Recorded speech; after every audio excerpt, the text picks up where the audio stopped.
namumuran talaga tong batang to sa akin eh. Lisa, bakit mo pa ginawa yun?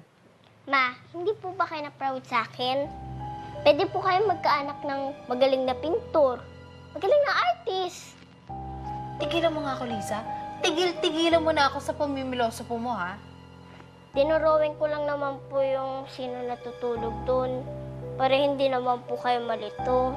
Alam mo ba, ha? Alam mo ba kung anong drawing mo? Opo, demonyita, anak ng demonyo. Ah, so tinatawag mo ring demonyo yung papa mo.